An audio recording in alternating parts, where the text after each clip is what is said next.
Hello everybody, this is Classroom Chess with the fifth video. We are, as you can see, the board is getting quite full. We are almost there. We just need to talk about the bishop, the knight and the pawn. So far we've covered the chessboard, we've covered the king, we saw how the king can move, then we saw how the queen can move, the most powerful piece on the board, and in the last video we saw how the rook can move. This video is about the bishop. As you can see, there are 4 bishops on the board.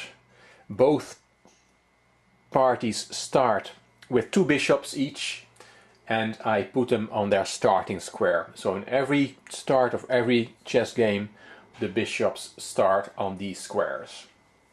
The squares are C1 and F1 for the white player, and C8 and F8 for the black player.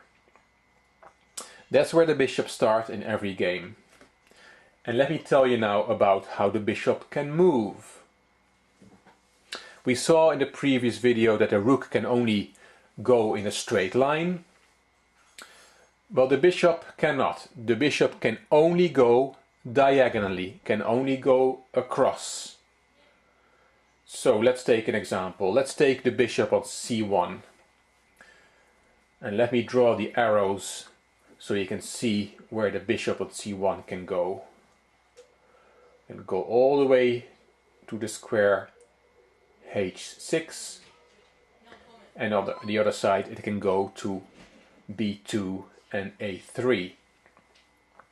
It can also go backwards. So of course in this case the bishop starts on the first rank, so it cannot go backwards. But if the bishop was, for example, let's take an example, the bishop is on D6. And let me draw the lines. The arrows again, so on D6. These are all the squares that the bishop could go to in one move.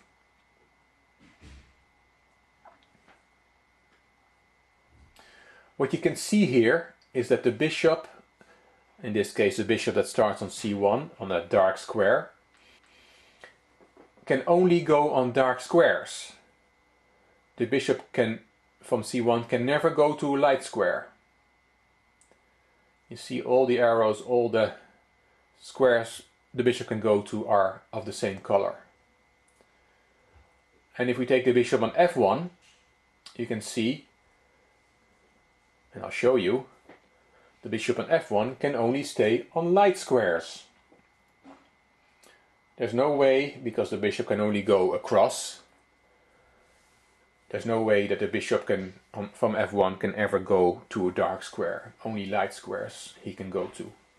And the same of course is for black. You see the bishop from C8 starts on the light square and will remain for the whole game on a light square. And the bishop on F8 starts on the dark square and will only cover dark squares for the whole game. So that is the only piece in chess that can only stay on one color square. As we saw, the king, the queen and the rook, they can all move in different directions and they can cover both the light and the dark squares, but the bishop cannot. That is unique to the bishop. So for example, if we look at the bishop on F1 and the bishop on F8, they will never be able to clash. The bishop on F1 will never be able to capture the bishop on F8, and the other way around it's the same. The bishop on F8 will never be able to take the bishop on F1 because they start on different color squares, so they'll never be able to get in each other's way. So that's the bishop, and the next video will be about a very interesting piece, the most complex piece on the chessboard, and that is the knight, because the knight jumps around, but I'll tell you about that next time. Thank you for watching. Bye bye.